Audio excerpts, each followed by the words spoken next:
Hello and welcome to Where the Bush is Burning. I'm your host, Tom Tice, and each week we gather together and we have a conversation about Christ. This week we're going to organize our video from a different location. Normally we're in Colorado. This time we're in Indiana. We're here to attend one of my niece's weddings, and so certainly shout out to her and her fiance on their wedding day. Today we're going to talk once again about Christ, and we're going to talk about Christ as the Good Shepherd. The last few weeks we've been talking about the I ams of Christ. This time we're going to talk about Christ as the Good Shepherd. We started last week talking about that when we discussed Psalm 23. And this time we're going to look into the scriptures in John 10. One of our regular listeners texted me this last week and made reference to this particular verse where Christ says, I am the good shepherd gives his life for the sheep. So in that passage in John chapter 10, we read in verse 11, I am the good shepherd gives his life for the sheep. But a hireling, he who is not the shepherd, one who does not own the sheep, sees the wolf coming and leaves the sheep and flees, and the wolf catches the sheep and scatters them. The hireling flees because he is a hireling and does not care about the sheep. I am the good shepherd, and I know my sheep and am known by my own. As the Father knows me, even so I know the Father, and I lay down my life for the sheep. So, here we find Christ making reference to himself as the good shepherd, and speaking specifically about laying his life down for the sheep. Now, it's important for us to understand the life of Christ. It's also important for us to understand the death of Christ.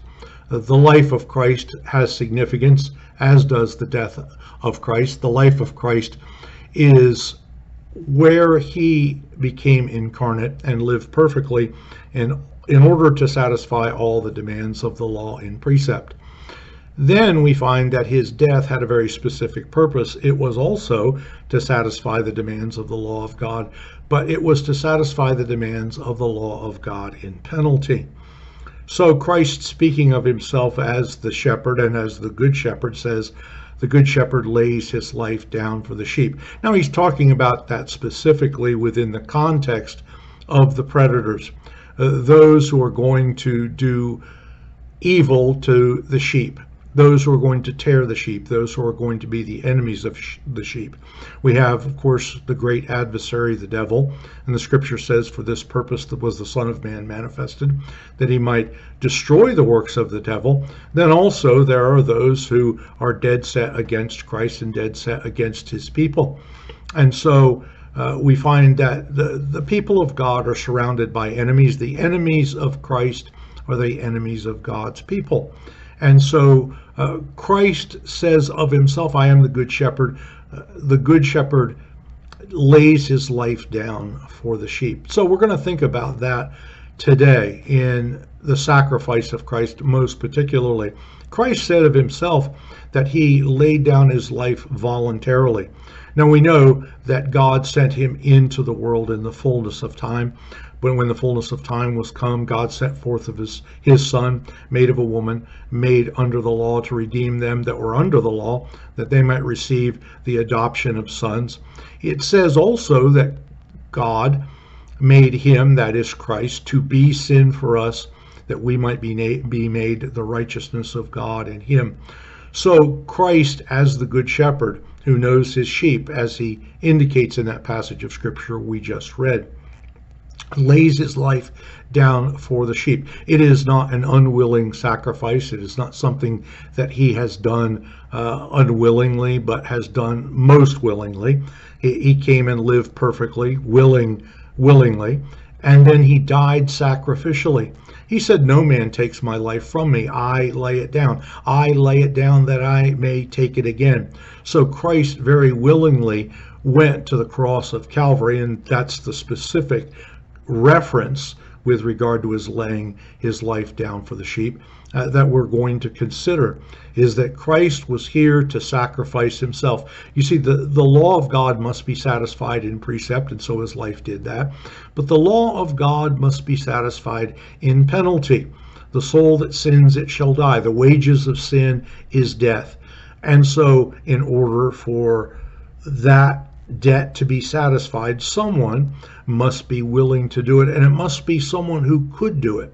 Well, there was no one else who was qualified to make this sacrifice except for Christ.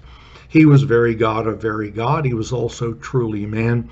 And as very God of very God and also truly man, he willingly came to sacrifice himself, and he did so for the sake of the sheep. And this was a successful sacrifice. That is, while we were yet sinners, Christ died for us, and the death which Christ accomplished on the cross, his blood shedding, was the ransom or the atoning sacrifice for sins. It was a substitutionary sacrifice. He, as the good shepherd, gave his life for the sheep. Christ died that we may not die. He died in order that we might not face the second death, which is the significant death. The physical death is something that we all are arguably going to face. Ultimately, we are going to die. Had it not been for sin coming into the world, there would not be death. Death came into the world by virtue of sin. When sin came into the world, death came with it. And so all of us have been, since the days of Adam and Eve, a dying race. And we are all doomed to die. So how is it that we may live? Christ said, I have come that they might have life and that they might have it more abundantly. In order for us to have more life that is more abundant, in order for us to have life that is not just life in this here and now, but life that is for eternity, something must be done, and Christ was the only one who could do what was necessary in order for us to live, and that for eternity. So Christ came, lived perfectly, and then intentionally set his face like a flint to go towards Jerusalem, went to Jerusalem knowing all that was going to follow, allowed himself to be arrested, allowed himself to be beaten unmercifully to the extent that he wasn't recognizable as a human being, then allowed himself to be crucified upon the cross as the substitutionary sacrifice for us. So in that respect, he is, as he says, the good shepherd who lays his life down for the sheep, does so voluntarily, does so by appointment, does so by the plan and providence of God. It was no accident that Christ did what he did, or entered into Jerusalem when he did, and endured the hardships and the hateful cruelty that he endured, and died the sacrificial death that he died. None of this was by accident. This was not something which somehow happened as the result of some accident of history or some collision of circumstances. No, this was all part of the plan and purpose of God, that Christ would come, that he would make him to be sin for us who knew no sin, that we might be made the righteousness of God in him. So therein we see Christ as the good shepherd laying his life down for the sheep. Now he goes on in that passage of scripture, if you read a little farther, and we may get into this in a little bit, to say, not today, but at some future day, where he says that he has other sheep which are not of this fold, talking about the wide expanse of the group of people that he's going to bring in. And if we look in Revelation, it says that there is a great multitude which no one could number. There are people of all nations, people of all kingdoms, people of all tribes, people of all tongues. These people are the people for whom Christ died. They are a wide multitude. And in all things, Christ must have the preeminence. So it's very, very reasonable for us to consider that there will be as many saved as the stars of the sky, as many saved as the sand that is upon the seashore. That is actually the promise that Jehovah made to Abraham when he originally promised that in him would all the nations and all the families of the world be blessed. So the fact is that Christ offered a substitutionary sacrifice, and that he did so for a huge, vast number of people. And so when Christ says, I am the good shepherd, and the good shepherd lays down his life for the sheep, We understand that he did it with a large vision. He did it with a large purpose, that his purpose was not thwarted and shall not be thwarted, and that there will be a great multitude gathered together as the result of the fact that Christ has done all things well. In that he accomplished what he intended to accomplish, God raised him up on the third day. The resurrection of Christ is proof that he has conquered sin and that he has conquered death, that he has risen from the dead. And we look forward to the day when he will return to receive us unto himself, that where he is, there we may be also. So today, we just want to dwell on this one thought. We may expand upon it in days to come. We may return to this discussion of I am the Good Shepherd. But for the moment, let's take a little time today and consider the implications of the sacrifice of Christ. The Good Shepherd who was prepared to give his life for the sheep, to lay down his life voluntarily, that he might take it up again. And Christ today stands as the Good Shepherd, and we consider him such. We worship him as our prophet, as our priest, as our king, as the way, the truth, and the life, and as the Good Shepherd who gives his life for the sheep. Once again, this is Where the Bush is Burning. Each week we gather together, we have a brief conversation about Christ. I'm glad that you decided to join us today. I trust that the Lord will bless you greatly, that you'll be mightily encouraged in the things of God.